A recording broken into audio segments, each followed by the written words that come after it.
everybody, you look beautiful today. Now, I'm new to politics. I've been to many prides. This is my first ever speaking gig at a rally. So I've got some questions. First of all, Glasgow, I know you're proud, but are you loud? Yes, you are. Now, as mental health spokesperson for Scottish Lib Dems, I've been thinking lots about mental health and human rights. In the years leading up to Stonewall, to be gay was to be seen to be mentally ill. And we've come a long way since then. But we've still got a long way to go.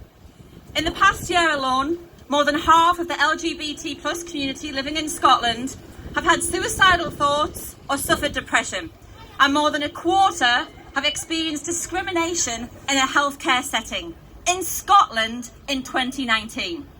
Now, the Scottish Liberal Democrats are fighting hard for everybody to access strong mental health service when they need it most, and particularly to make sure it is inclusive for each and every one of you. Because Glasgow, you deserve the best, always, and never let anybody tell you any different.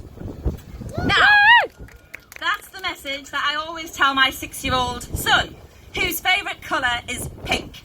And so when he was 4, we painted his walls pink. And then a shocking number of grown-ups who are supposed to be sensible and kind told us that we were wrong because we would make our son gay or trans. Now, that's some pretty powerful paint. B&Q 1999 a tin if you're interested. Let's paint the walls, eh? However, our response was and is and will remain forever. So what? So what if our child is gay or trans, or hold on to your flags everybody, gay and trans, because we are raising a human, and our human is going to love, be loved and be fabulous. Now what's next? But seriously, if we are judging our children on the colour of their walls, we have work to do. I joined my political party 18 months ago after, by the way, being told that politics wasn't for girls like me. And now I want to be more fierce and more kind in politics. Lady Gaga told New York Pride to get out and vote. And Gaga was right, but she was not going far enough for a change. I'm going to ask you all, Glasgow Pride, to get out and vote, but also to join your political parties, to write to your MPs and MSPs. In fact, hell no, become MPs and MSPs, because I want to see you in Parliament. All of you. Because we are leaders, each and every one of you.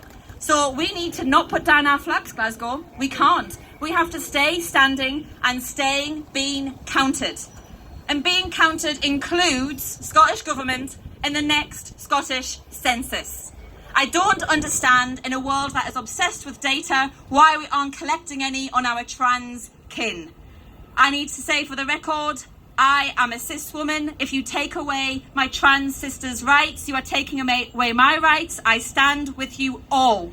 And Lib Dems are fighting loudly and proudly for GRA reform, because the longer we aren't discussing it in Parliament, the longer we are denying our trans kin their basic right to self-identify. Now, I've got one last question on politics. I know you're like a bit of retro. I can see quite a bit of retro here today. However, I don't understand the 1980s vicious, homophobic throwback that is the blood ban.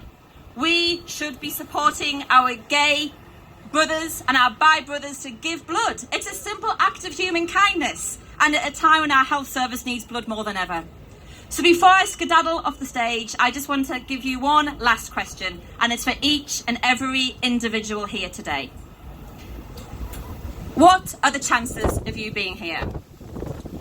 It's 1 in 400 trillion. And yet, here we all are, each and every one of us. So whether you are L, G, B, T, Q or I, or whether you haven't quite decided where you fit yet, or whether you're an ally, we are here, we are alive, and we have work to do. Party hard, march hard, and have a fabulous Pride. Thank you, Glasgow.